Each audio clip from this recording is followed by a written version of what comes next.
My name is Carrie. I'll be your storyteller today, and we are riding aboard the Snow White. Now, in order to get to Storybook Land, we must capture the jaws of Monstro, the giant whale that swallowed Pinocchio.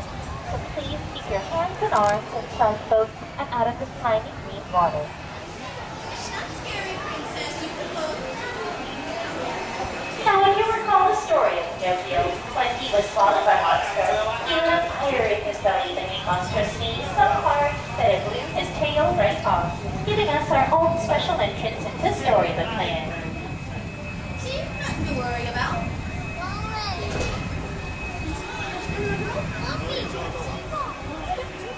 Stay in your seat, buddy.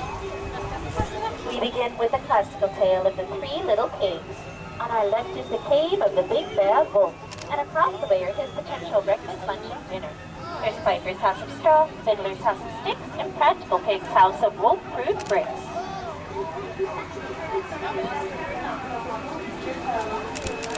Under the bridge and to the left is the little British village where Alice began her adventures in Wonderland.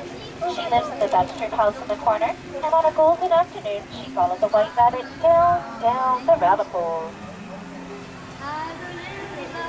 On our right, in the center of the canal, is London Park, where Wendy, John, and Michael live with Peter Pan and Tinkerbell on their way to Neverland, leaving a trail of pixie dust in the trees. Straight out of the Arabian Nights is Agrabah, city of mystery and enchantment.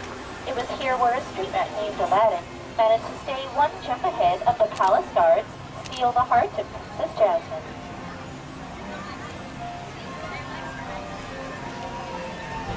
Beneath these twinkling arches is where Aladdin disguised himself as Prince Ali of Abwa and took Princess Jasmine over, sideways, and under on a magic carpet ride to a whole new world. Now one might ask, how could a street rat disguise himself as a prince, and where would he get a magic carpet? The answers lie just ahead, so please keep your hands and arms inside the boat as we enter the Cave of Wonders, where we'll find Aladdin's magic lamp.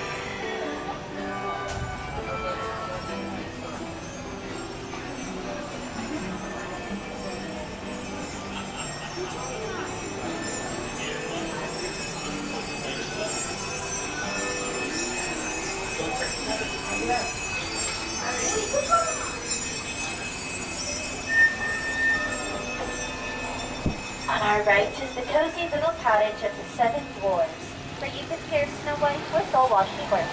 And beyond that is where the dwarves stay busy in their minds the whole day through. On our far left is the stately chateau where Cinderella once lived with her wicked stepmother, but now she lives with Prince Charming in the castle at the top of the hill. And halfway up along that bridge, you can see where Cinderella's coach turned back into a pumpkin.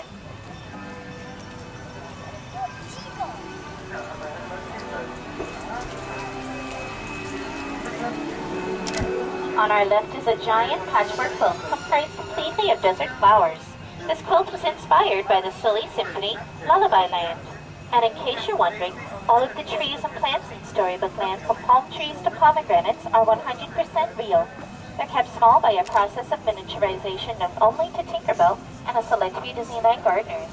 This keeps them from growing no more than 1 inch per year. Some of these trees are the oldest in Fantasyland, reaching ages of over 150 years old. A few were even planted by Walt Disney himself.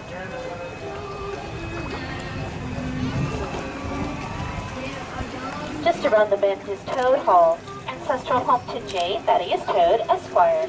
To the left of Toad Hall is Mole Inn, the modest little home of Toad's best friend, Mr. Mole.